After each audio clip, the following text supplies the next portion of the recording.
Bom dia, queridos e amados irmãos.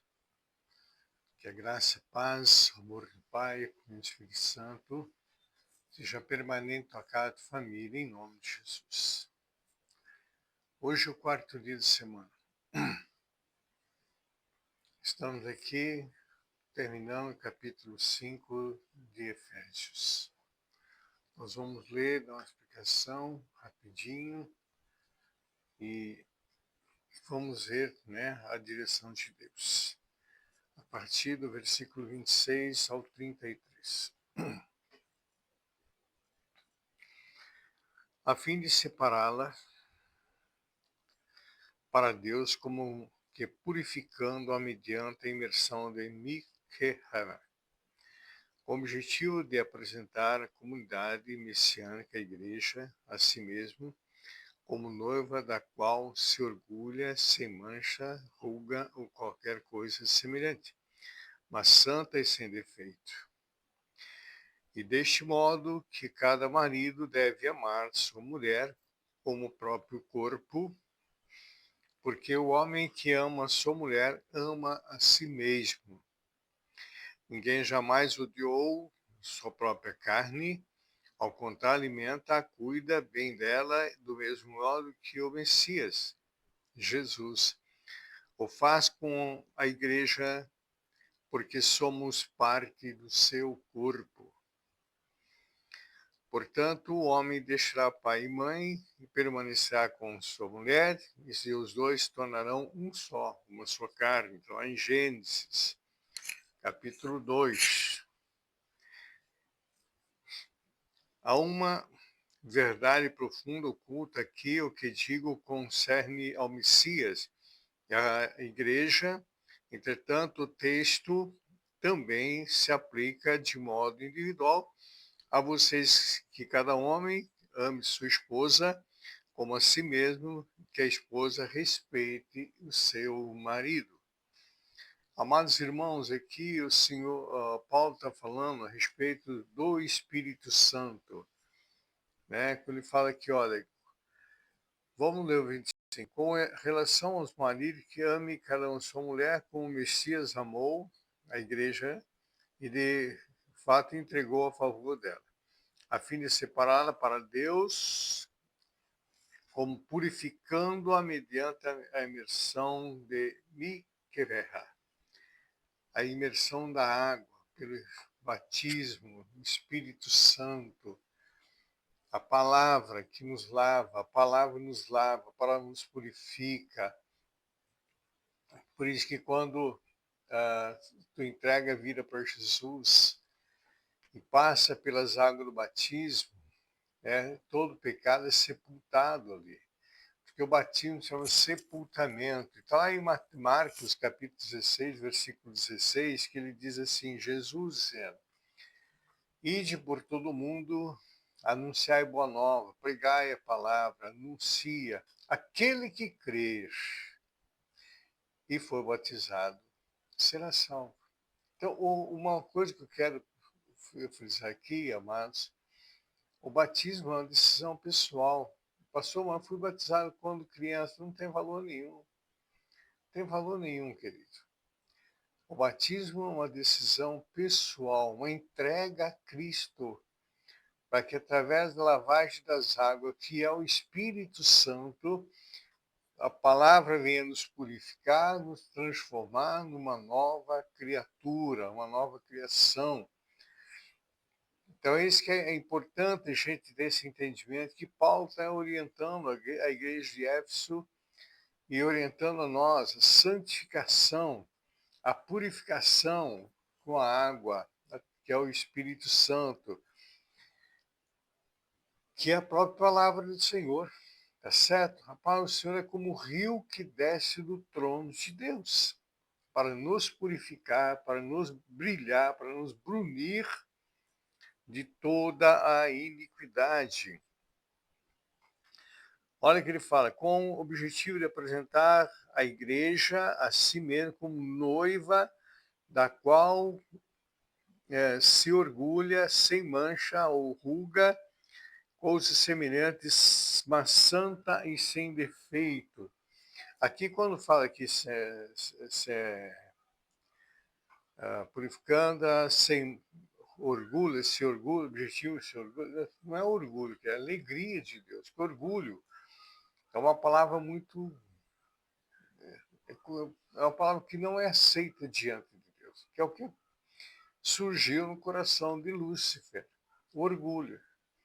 Então, orgulho, na verdade, aqui se refere à alegria de Deus, da sua igreja, se purificar. Jesus veio e purificou-nos com o seu sangue, com a lavagem do sangue. Os bodes, os animais que eram sacrificados, era para cobrir o nosso pecado. O objetivo era cobrir o nosso pecado. Jesus não veio cobrir nosso pecado. Jesus, ele fez uma obra redentora, nos remiu de toda e qualquer acusação, de todo pecado. O inimigo que nos acusava não tem poder de nos acusar mais quando nós estamos em Cristo Jesus. É isso que nós precisamos entender. Eu tenho que fazer uma decisão por Jesus e uma decisão pelo batismo.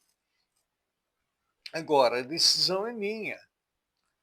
A decisão é pessoal. A decisão não é coletiva. E a decisão é a liberdade que eu tenho de escolher se eu quero realmente habitar no reino vindouro com o Senhor ou se eu vou querer passar a eternidade lançado fora no lago de fogo. É uma decisão pessoal. Então é isso que o Senhor está falando sobre a igreja, o valor da igreja. Eu quero, amados irmãos, o valor da igreja. A igreja. A igreja, já falei várias vezes, não é um salão bonito, um templo maravilhoso, cheio de pomposidade. Não, ali não é igreja, querido. Ali é só um prédio de 4 paredes. Pode ser muito lindo, mas não passa de um prédio para 4 paredes. A igreja é o corpo de Cristo. Quando ele fala para Pedro sobre essa pedra, sobre essa palavra, vou edificar a minha igreja, a igreja dele, o meu corpo. É isso que Jesus está falando, o meu corpo. E as portas do inferno não prevalecerá contra ela. Então, quando eu estou em Cristo, Salmo 91, que 1000 cairão ao meu lado, 10.000 à minha direita, mas não vou ser atingido. Estou em Cristo. A igreja, eu sou o corpo de Cristo. Aí não tem quadrangular, não tem presbiteriano, não tem a Igreja Apostólica Fonte da Vida, não tem assembleiano, não tem metodista. É o corpo de Cristo, queridos. É isso que muitos ainda, pastores inclusive, acadêmicos de uma Mackenzie ou outra, que não teve ainda o entendimento. É isso que nós temos que ter, esse entendimento, querido. Esse corpo de Cristo, que Paulo está falando na igreja de Éfeso. Eles não tinham esse entendimento ainda. E Paulo está exatamente orientando a esse respeito, e orientando a nós hoje, em nosso tempo agora. Para se apresentar a si mesmo, igreja gloriosa, sem mancha, sem mácula, sem ruga, sem coisa, sem nem semelhança, mas santa e irrepreensível. A igreja, ela é santa e irrepreensível, porque foi lavada pelo sangue do Cordeiro Santo. Agora, pastor, mas nós somos humanos, igreja? Sim, nós como humanos, nós erramos, nós cometemos erro, mas como igreja temos que caminhar junto, que é o corpo de Cristo, sendo purificado dia após dia, sendo lavado, sendo remido dia após dia pelas santas, sagradas escrituras, pela palavra. Por isso nós temos que ter o hábito de ler a Bíblia, estudar a Bíblia, querido. Sabe, muito se faz aí uma universidade teológica,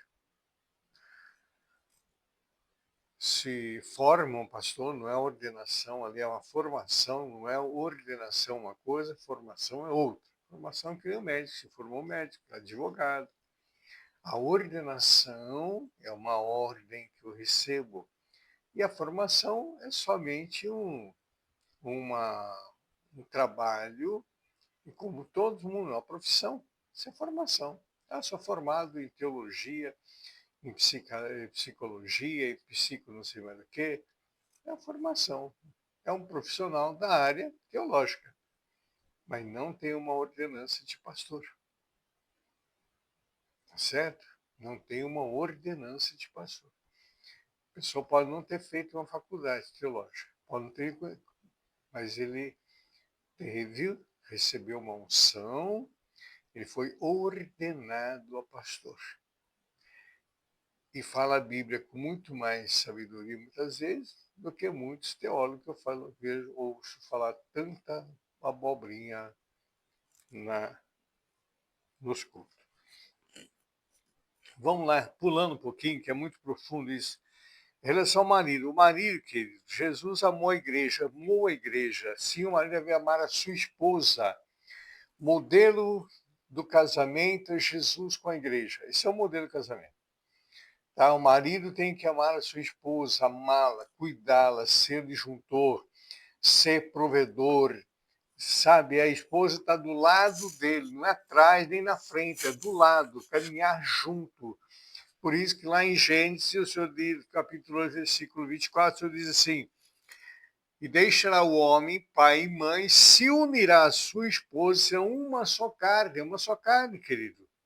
Assim como Jesus, ele não bate na igreja, ele corrige, que nós em Cristo somos uma só carne.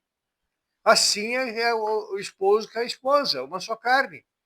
Como é que tu chega em casa bêbado, às vezes você quer tratar a esposa de chinelo? Ou bate, ou xinga, ou fala palavrão, não é? Que raio de homem tu é? Que espécie de homem tu é? Então o marido cuida da esposa, como Jesus cuida da igreja. Era muito mais profundo, mas não dá para a gente continuar, que passa o tempo muito rápido. Que o Senhor te abençoe e te guarde, o Senhor levante seu rosto sobre ti e tenha misericórdia de ti. Uma quarta-feira abençoada em nome de Jesus.